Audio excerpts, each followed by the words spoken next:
what's the real score for having Pastor Kibuloy came out at ano ba, surrender huli at anong tamang kwento as the lawyer beside him when the news broke out yesterday. Go ahead po, Attorney Torion. Well, it was really a surrender, no? It was really a surrender kasi hindi naman talaga siya nakita ng mga pulis, no? Right after nung meron kasing text message from a high police officer na gloves off na daw at kung sino mang haharang, dadakpin. Ako, meron nang designated na police officer na dadakpin, no? Worried si Pastor noon because he did not want the situation really to escalate. And he wanted to check on his people and whether ito version lang talaga ito sa katotohanan, ha, na he had to check on his people. So galing sa bundok, no, whether you believe it or not, pumasok siya ulit dun sa compound to check on his followers, and he informed them, no, na he has to surrender, this has to end, no, and ang kapakanan daw ng kanyang mga miyembro ang pinaka-importante, no, and he even checked on his people. Kaya yung sabi ni General Torre na nandyan lang yan si Pastor, naglalakad-lakad lang yan, hindi yun totoo until September 7 onwards. Kasi nalaman ko nga yung na nandyan na sa loob si Pastor September 8 kahapon lang morning, no? And that's the truth about it, no? So he decided to surrender to end the not to worsen the situation further. May namatay na, marami nang nasugatan, yung kanyang cathedral na desecrate na, yung GMC na turn into a mining operation na, no? Marami nang mga sasakyan ng affiliate companies at maski walang kinalaman na confiscate na, no? So sabi niya, this has to end, and he had to explain to his leaders, no? So yun, it was really a surrender. Hindi po yung, maski naman po yung PNP ay nag-acknowledge po niyan, no? We operationalized yung na pag-usapan namin kasi ang tumulong talaga namin noon, no? At saka hanggang ngayon si General Silo, no? And yung mga mga sabi niya sa amin, no? Kasi matino na tao at honorable to si General Silo. General Silo trusted him, but of course, since he is a member of the PNP, we had to katotohanan lang talaga, ha? We had to contact the Philippine Army, no? And meron pong nag-go between sa amin, yung akin pong gwapo na kliyente, yung gobernador po ng Davao del Norte, and then he nagpatulong ako sa kanya, and he was able to connect me to the ISAF po, yung ISAF, no? Ito, I have to tell the truth. Pasensya na po sa ISAF kasi ayaw sana nila ma-mention, pero kailangan malaman ng taong bayan. Kasi si Pastor, ang trust po niya sa AFP, no? So, yun, nagkita kami ng mga opisyal ng ng ISAF, and then sila Colonel Cabading, si Colonel Ruiz, and then ang napag-usapan kasi hindi talaga po pwede na yung arresting officer ay yung maggawa ng mga paperworks ay AFP.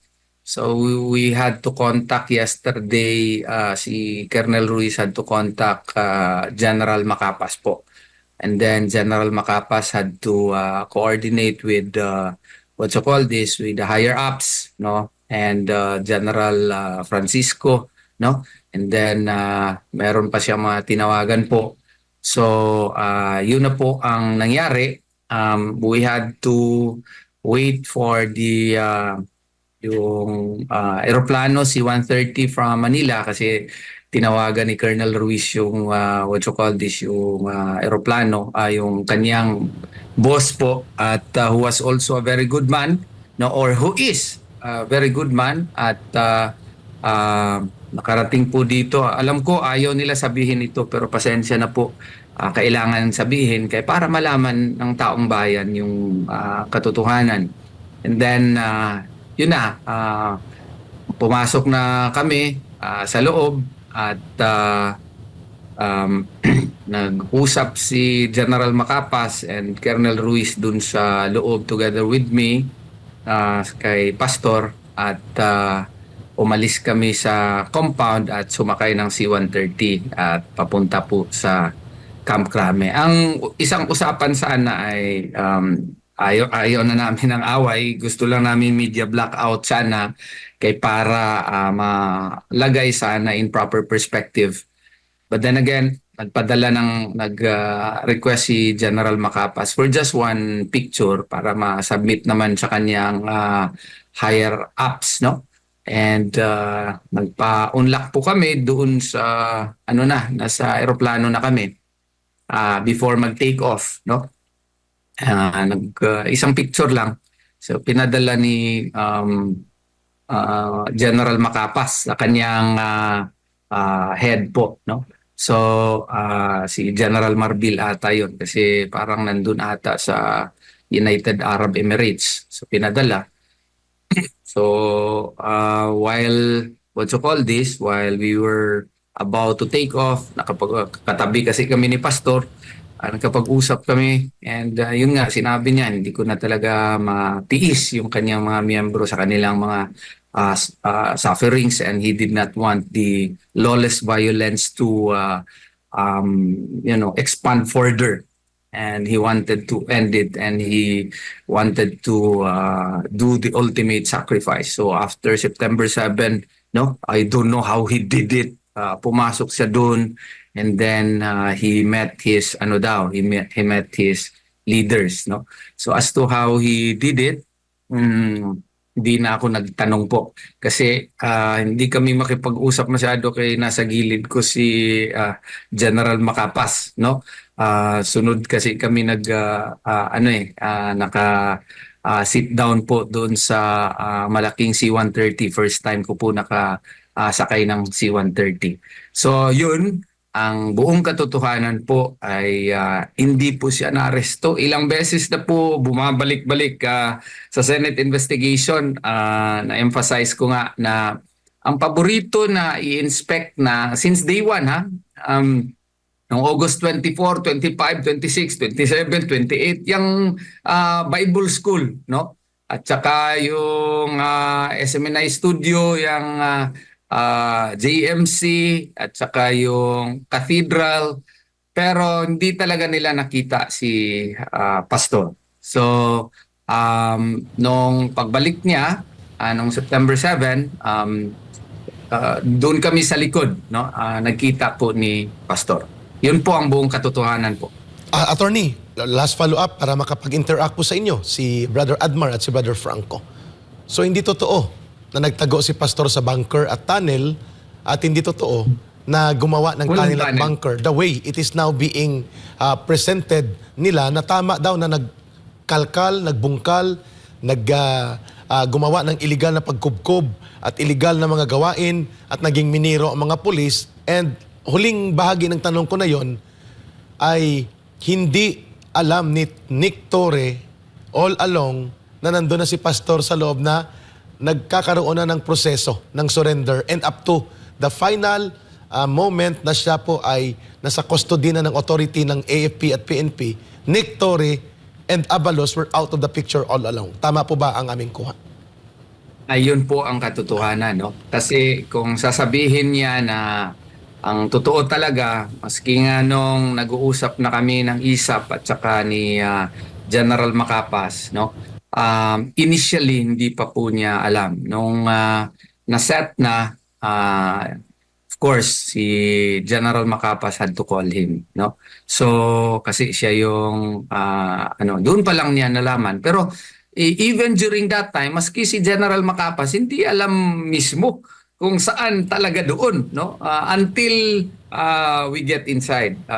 Honestly, hindi ko rin talaga alam kung saan mismo doon sa compound, kasi yesterday morning ko lang nalaman na nandun siya sa compound, and nagbalik siya doon sa compound, and si General Macapa, si Colonel Ruiz, no, nandun lang sa Anipay, no, hindi namin alam yung specific location niya. Nung pagpasok lang namin sa KOJC, no, doon pa nga kami sa Kings Chow muna. It was only later yung paalis na kami, no, nung nalaman namin kung saan yung specific location niya. So kung ano man yung nabalita, no, hindi po totoo. Kasi kung totoo yan, no, kung totoo yan na may tunnel, yung nagsabi niyan would be clearly in bad faith. Kung alam niya kung saan ang location ni Pastor, bakit ka nag-tunnel doon sa GMC several meters away from from the exact location of Pastor Apollo Siquibolo, only when he allowed himself to be picked up, no? Nag-choose kasi ng location si Pastor where he would like to be picked up, no? So at saka yung tunnel nga niya na hinukay for how many days, wala ngang nakitang labyrinth of tunnels underneath, no? So kung sasabihin niya, alam niya kung saan yung tunnel pero hindi niya tinumbok, in bad faith yun. Bakit siya tunnel doon sa sa location na hindi naman pala yun ang real location, no? So, pero hindi na tayo magsisiraan ngayon ng husto. Kasi si Pastor Apollo Siquiboloy, no, sabi niya sa akin, he has no rancor in his heart, no. Wala siyang rancor, wala siyang galit sa kanyang puso, no. Ang kanyang gusto lamang is of course justice, no. Ano man 'yan ibig sabihin, na di siya galit, pero kung sino yung sino yung may mga kasalanan, let justice have its course. So, yun ang kanyang sabi po sa akin. Thank you, Attorney.